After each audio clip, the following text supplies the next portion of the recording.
What is going on, everyone? Today marks my 1 year anniversary of owning this truck, and overall I am still happy with the truck. I have no intentions on selling the truck, and just give you a little pros and cons list of this 1 year of ownership. First pro is the looks. I love the way this truck still looks. It has that nice squared front end, nice big square mirrors. Ford did that in 2008, and this is an 08, so that's one big pro. Another pro, the interior is held up very well. I don't have any rips or tears in my seats. I barely even have stretch marks. I don't have any rattles going down the road. It's still a very solid interior, and everything in the interior still works. I hadn't had to replace anything. Well, that's not true. I had to replace one thing, which was the steering wheel's controls, and that wasn't because they weren't working. They just weren't working well. I felt like I had to really press the button, so I just brought the Ford in.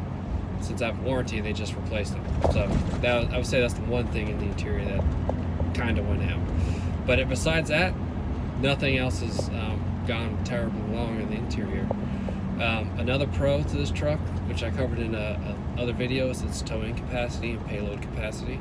It's still pretty relevant today. It's 24,100 on the Goose and 16,000 on the bumper. Still very respectable numbers even by today's standards. One of the cons is I do have the emissions equipment still on it, so when the truck's in regen, you're very well aware that's in regen. The truck will smoke, it runs hot, it smells bad, and there's no power, and it makes a lot of noise. So when it's in regen, I really try to get on a highway and just let it cruise and blow all that crap out, because I don't want to blow a turbo up or blow up an injector or something like that. So that is a big con to the truck, but that is going to be addressed here in the near future. Another con to this truck is it actually does have some turbo lag to it.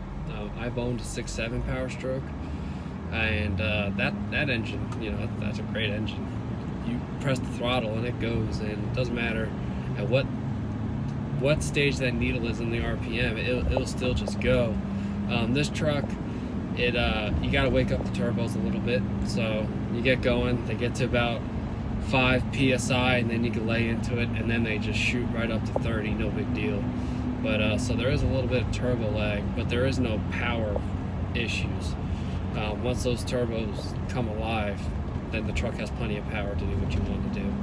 I pulled an 8,000 pound camper up a pretty steep grade a few times, and I haven't really had to push the truck hard to do so. Just held it at right around 20 psi, and the truck just climbed the hill, no big deal. So that is a pro con right there. We'll chalk that up to one each. Transmission still shifts great, nothing really to report there. So my 1 year review of this truck is pretty uneventful, which is nice. So if you're thinking about buying a 6.4, do your research. One big test to do is go out, drive the truck around, get the engine nice and warm, bring it back, and check the blow-by. If it has a lot of blow-by, if it's blown the cap off the oil filter or oil fill, don't do it. But if it's the cap sitting there and the turbo seems to hold fine, then you should seriously consider it. You can always buy it just to rebuild it. It seems like that seems to be a trend right now. People are buying these 6.4s cheap, and they fix them up, and then they drive them around, which, hey, that works for me. But anyway, so this is my 1 year review of my 6.4 truck, and I'll see you guys on the next one.